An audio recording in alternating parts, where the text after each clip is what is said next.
겨울 수련회 공공부 1과입니다. 모세입니다. 모세에 대해서 우리가 배우는 이유는 이번 수련회의 흐름을 모세, 여호수아, 그리고 사사시대, 그리고 마지막 사사인 사무엘로 잡아보았습니다. 그래서 이번 수련회 때는 일단 모세, 여호수아, 사무엘이 누구인지 정도를 아는 겁니다. 자세하게 알 수 있는 시간이 많이 부족합니다. 1시간이 주어지는데 거기에서 찬양 시간 빼버리면, 그리고 모이고 하는 시간 빼버리면 50분, 그리고 마지막 정리 한 5분 하시면 한 40분에서 45분 정도 시간이 주어지는데요. 이때 많은 것을 하긴 힘들 것 같습니다. 그래서 최소한 모세, 여호수아, 사무엘이 그냥 어떤 사람인가 간단하게 정도만 이해하고, 또 다음 기회에 공공부 시간을 통해서, 말씀 시간을 통해서 배워보도록 하겠습니다. 사실은 말씀의 은혜 받는 것은 본인이 좀 아는 사람이 나와야 돼요. 아는 내용이 나와야 되고, 그래서 이런 부분에 있어서 계속해서 언급을 해줘야 됩니다. 그래야지 말씀에 집중을 하게 되고 어렵지 않게 느껴집니다. 이런 작업이 필요한데 이번 수련회가 그런 계기가 됐으면 좋겠고요. 그리고 저녁 집회 때 말씀을 전하기 위해서 또 이 기본적인 지식이 필요합니다. 이게 다 흐름이 이어지기 때문에 어느 정도의 개념이 있어야 또 말씀을 이해하는데 좋을 것 같아서 이렇게 준비를 해보았습니다. 자, 1번 문제입니다. 애굽의 양자 모세의 출생. 출애굽하는 이스라엘. 자, 저희는 지금 모세에 대해서 공부를 하는데, 사실은 모세를 이해하려면 또 아브라함 때부터 이삭, 야곱, 요셉 이렇게 또 이어져야 됩니다. 그런데 이번 수련회에서는 모세에서만 만족을 하는 걸로 하겠습니다. 앞에를 또 설명하자면 또 굉장히 시간이 많이 필요합니다. 그래서 이스라엘 백성이 애굽의 총리가 된 요셉 이후에 약 430년 이후에 출애굽을 한다. 그때 장정만, 남자 어른만 20살 이상이죠. 남자 어른만 60만 명에 이르는 번성한 민족이 되었다. 거기까지만 설명해 주시면 되겠습니다. 요셉 때에 애굽의 총리가 되어서 양식이 없어서 애굽으로 갔습니다. 고센 땅에 거하게 됐는데 거기에서 정착하여서 약 430년을 머물렀다. 그래서 인구가 장정만 60만 명에 이르렀다. 그 정도만 설명해 주시면 될 것 같습니다. 다음입니다. 이번 문제입니다. 바로가 이스라엘을 학대한 이유. 옆에 보시면 성경 그죠? 출애굽기 1장 10절 나와 있습니다. 자세하게 보시려면 말씀을 한번 읽어보시기를 추천드립니다. 이스라엘의 숫자가 많아 다른 나라와 전쟁이 일어날 때 적국과 힘을 합쳐 싸워 애굽 땅에서 나갈까봐. 이때 바로 왕은 애굽의 이스라엘의 숫자가 많은 것을 두려워하였습니다. 전쟁 때문입니다. 혹시나 이스라엘 사람들이 적국간에 통해서 본인들에게 큰 위기가 닥치지 않을까. 그래서 그렇게 이스라엘을 학대한 것이죠. 자, 아래 그림입니다. 바로가 이스라엘을 어떻게 학대했나. 이스라엘을 자신들의 노예를 삼았습니다. 엄청 많은 일을 시켰죠. 그리고 이스라엘 사람이 아기를 낳을 때 남자면 죽이고, 아들이면 죽이고, 딸만 살리라고 하였습니다. 이때 바로 왕에 대해서 설명을 제가 안 드렸네요.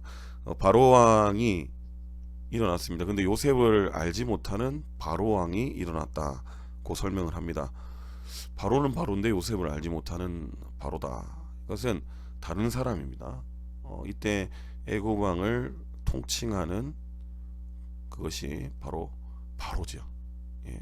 파라오 1세, 2세 이렇게 이해하시면 되겠습니다. 그래서 바로라 할지라도 다른 인물일 수가 있습니다. 예전에 요셉을 총리로 세운 바로 왕이 아니라 이후에 세워진, 430년 동안 살 수는 없겠죠. 이후에 세워진 다른 바로 왕이다. 그 왕은 요셉을 알지 못했고 이 왕은 이스라엘을 학대했다. 그래서 이스라엘이 아들이면 죽이고 딸이면 살리라고 했습니다. 아들이면 위협이 되겠죠. 근데 딸이면 딸과 결혼을 하는 거죠. 애굽 사람들이. 그래서 아이를 낳으면 자신들의 아이로 그렇게 갖는 거죠. 그래서 딸은 살리라고 하였던 것입니다. 네 번째 문제입니다. 4번입니다. 레위 부모는 아기를 죽일 수 없어서 어떻게 했나? 이 레위는 다들 아시다시피 모세의 부모님입니다. 이때 바로 왕이 남자아이를 다 죽이라고 했죠. 그래서 집에서 3개월 동안을 숨겨서 기릅니다. 레위인이니까 하나님 말씀을 두려워하겠죠. 그래서 죽이지 못하고 그렇게 집에서 숨겨서 길렀습니다. 그럼 더 이상 집에서 숨겨서 기를 수가 없습니다. 아기가 울기도 하고 아기 소리가 나니까 더 이상 숨길 수가 없어서 어떻게 합니까? 역청과 나무지를 칠한 갈대 상자에 넣어서 나일 강가 갈대숲 사이에 이 아이를 놓아두는 것입니다. 지금 그림에 나와 있듯이 이렇게 갈대 사이에 놓아두었던 것입니다. 그 다음 문제죠. 5번입니다. 이때 바로의 딸이 다행입니다. 바로의 딸이 와서 이 아이를 봅니다. 아이를 보는데 아이가 굉장히 사랑스럽게 보이는 거죠. 그래서 이때 모세의 누나입니다. 미리암이 숨어서 지켜보고 있었죠. 이 아이가 어떻게 되는지.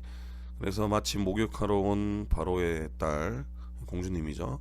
모세를 발견한 걸 보고 계속 관찰한 겁니다.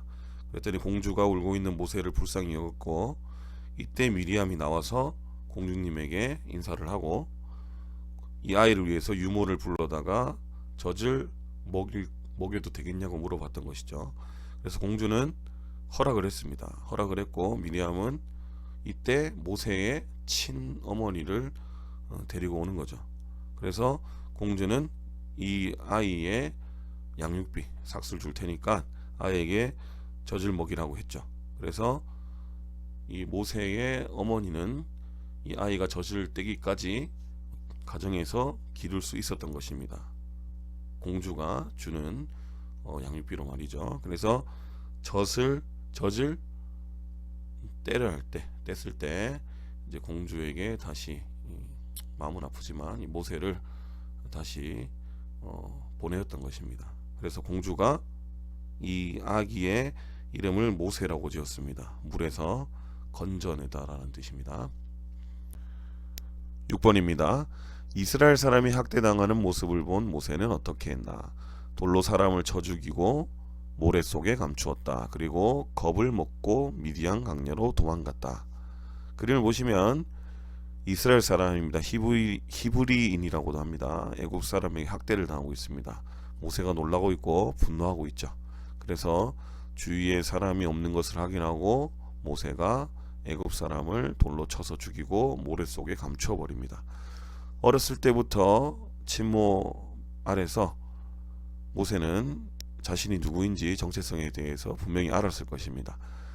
젖을 떼기 전까지 약 3세라고 하는데 그때까지 자신의 민족이 어디인지 그리고 하나님이 어떠한 분이신지에 대한 교육을 받았을 것입니다. 그래서 이때 사람을 죽인 때의 나이가 40세였지만 애굽의 양자로서 애굽의 모든 학식을 교육받았지만 모세는 자신이 애굽 사람이 아니라 이스라엘 사람인 것을 알고 있었다는 것입니다. 그래서 하나님께서 자신을 통해서 이스라엘을 구원해 주시고자 하는 믿음으로 이렇게 일을 저질렀습니다. 그것은 사도행전 7장 스데반의 설교를 통해서 증명하고 있습니다. 그런데 아직 하나님의 때가 아니었던 것입니다. 그래서 모세는 이렇게 살인을 저지르게 되었고 그리고 모세가 살인을 저지르자 모세가 애굽 사람을 죽였다는 이 사실이 소문이 났습니다. 그래서 모세가 이 소문을 듣게 되었고 자신의 행동이 탄로나였다. 그래서 겁을 먹고 미디안 강야로 도망을 가게 되었습니다. 7번입니다. 미디안 강야로 도망간 모세는 어떻게 되었나? 출애굽기 2장 21절에서 22절 말씀입니다. 이드로, 루엘이라고도 기록되어 있습니다. 이 딸들을 도와준 뒤에 그의 사이가 되었다. 십보라와 결혼하여 게르솜을 낳았다. 애굽의 왕자에서 하루아침에 떠돌이 도망자 신세가 되었습니다. 그래서 미디안 강야의 우물가에 가서 쉬고 있었습니다. 그런데 그곳에서 이드로, 루엘의 제사장 그 딸들이 양떼를 돌보러 온 것입니다. 양떼를 돌보는데 이제 우물가에서 물을 먹이려고 합니다. 그런데 다른 목자들이 방해를 하는 것입니다. 모세가 그것을 막아주었습니다. 쫓아주었고 이 이드로의 딸들은 모세의 도움으로 양떼들에게 물을 마음껏 먹일 수 있었습니다. 이제 집으로 돌아가서 있었던 이야기를 자신의 아버지에게 고합니다. 그랬더니 이드로가 그 사람을 그냥 두고 왔느냐, 어서 가서 모셔와라. 그렇게 되었고 같이 이제 모세가 식사를 하게 됩니다.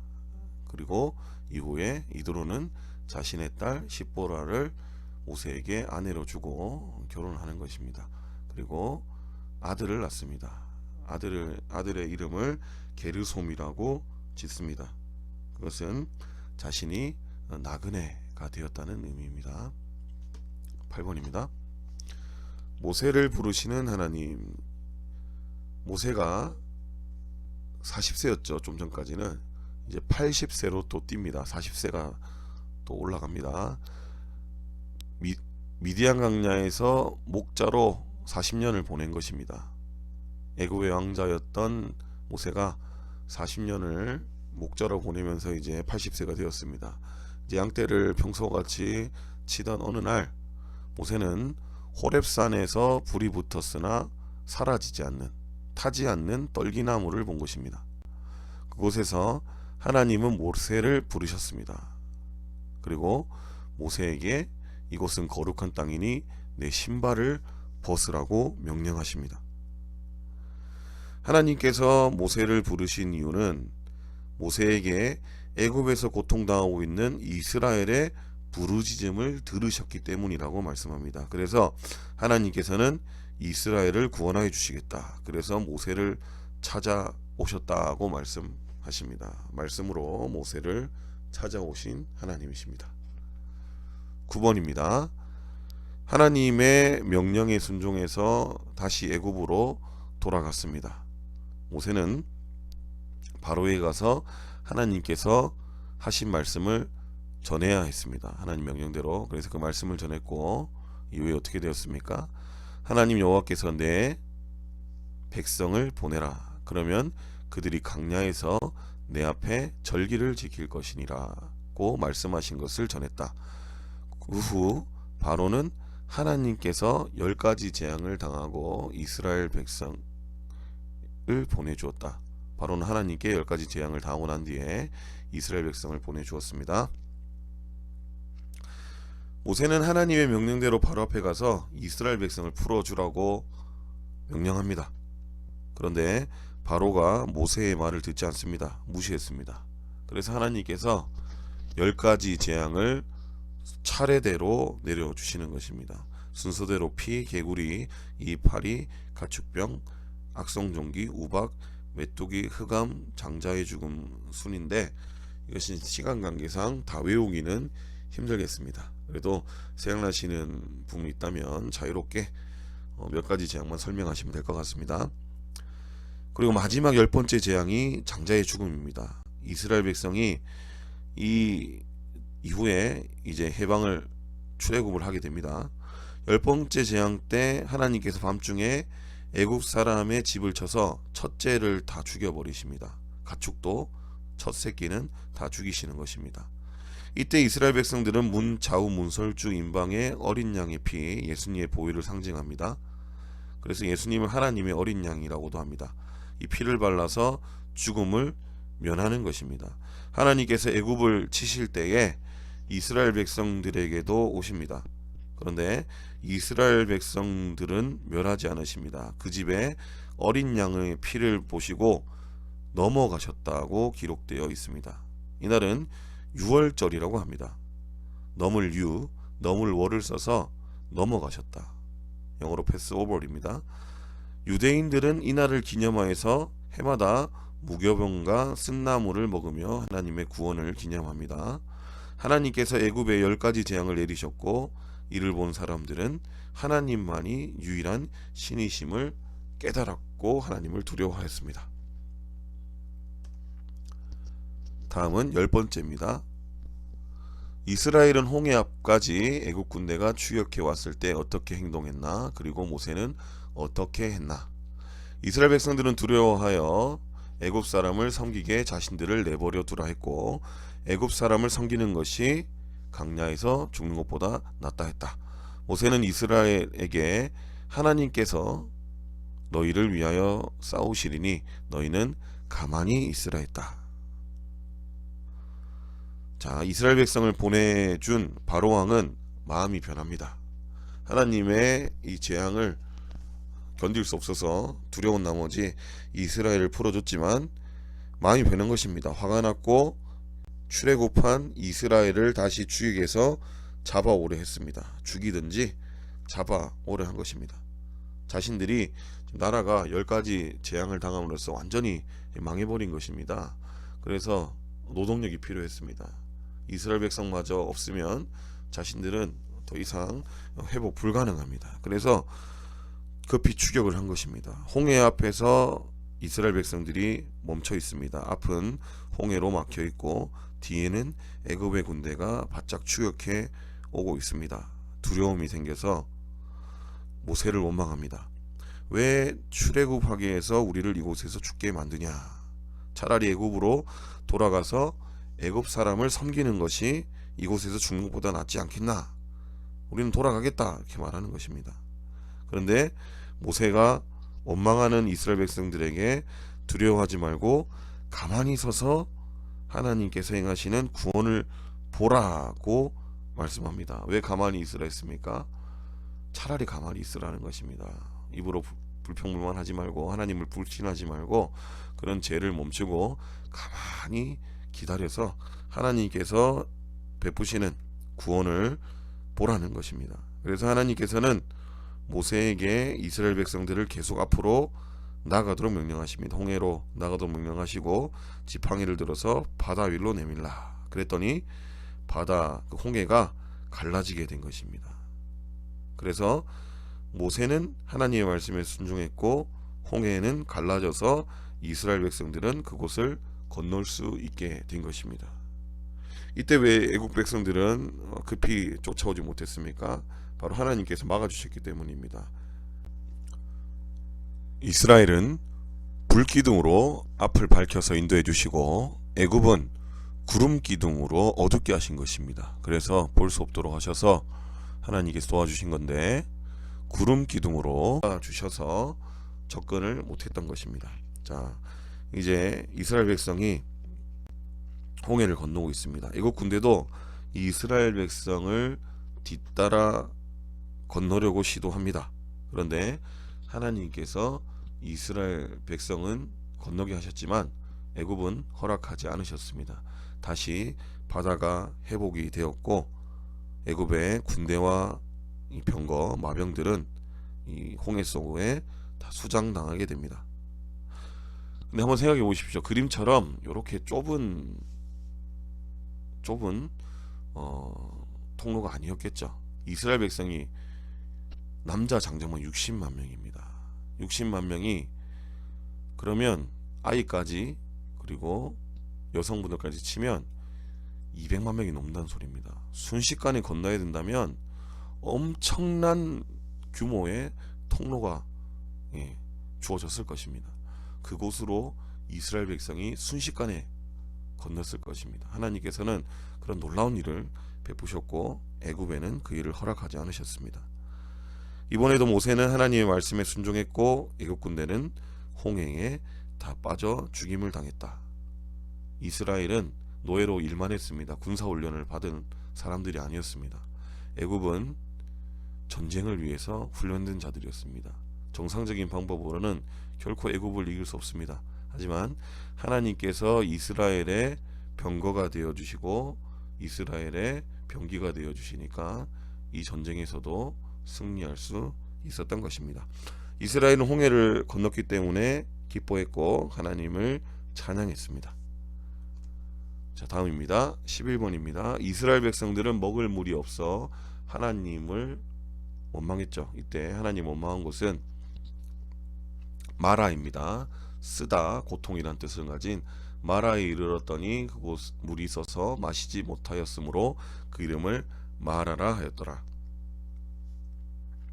이스라엘 백성이 마라에 이르렀을 때 물이 있어서 마실 수가 없었고 이스라엘 백성은 하나님을 원망했습니다. 시간 관계상 그리고 딱 네 바닥만 하기 위해서 만나 매출하기는 뺐습니다. 고민을 하다가 그걸 뺐는데 역시 그때도 하나님께 먹을 양식이 없어서 이스라엘 백성은 불평분만을 하였습니다. 원망하였습니다. 이렇듯 이스라엘 백성은 너무 자주 하나님을 원망합니다. 마치 우리의 모습과 비슷합니다. 하나님께서는 모세에게 한 나무를 물에 던지라 하셨고 물이 달아져서 마실 수 있게 되었다. 마라는 쓴 것, 쓰다는 의미라고 말씀드렸습니다. 이스라엘은 마라에서 마실 물이 필요했고 모세는 이 문제를 하나님께 기도함으로써 하나님께서 해결해 주셨습니다.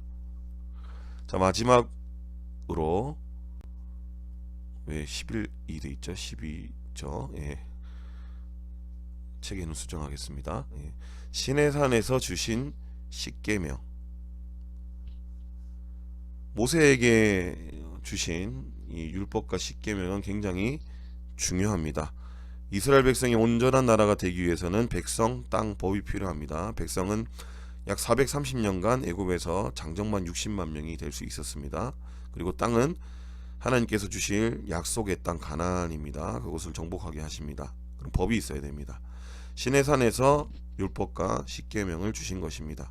그래서 하나님께서 이스라엘을 제사장 나라로 세우시길 원하셨습니다. 제사장 나라는 하나님의 복을 다른 나라에 흘려보내는 나라를 말합니다.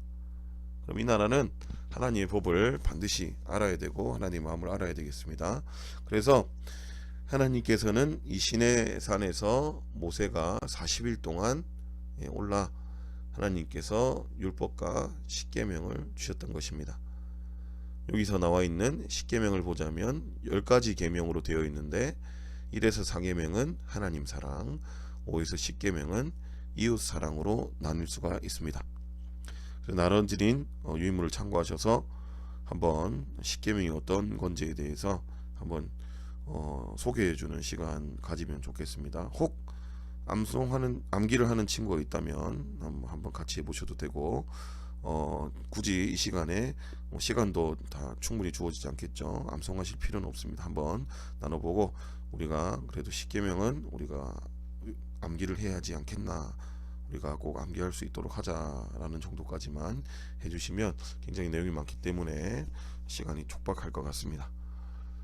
자, 일단 모세에 대해서는 여기까지 살펴보았습니다.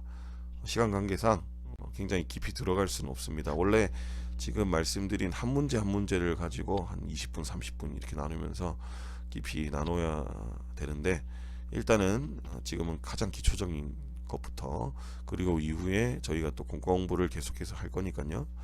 이제 출애굽기에 들어가면 또 기회가 있습니다. 계속해서 진도에 따라서 가다 보면 함께 나눌 시간이 있습니다. 그래서 그때 더 집중적으로 하도록 하고, 오늘은 모세가 이러한 일을 했던 사람이다 정도까지만 나누어 주려고 하고 정리하시면 되겠습니다. 수고하셨습니다.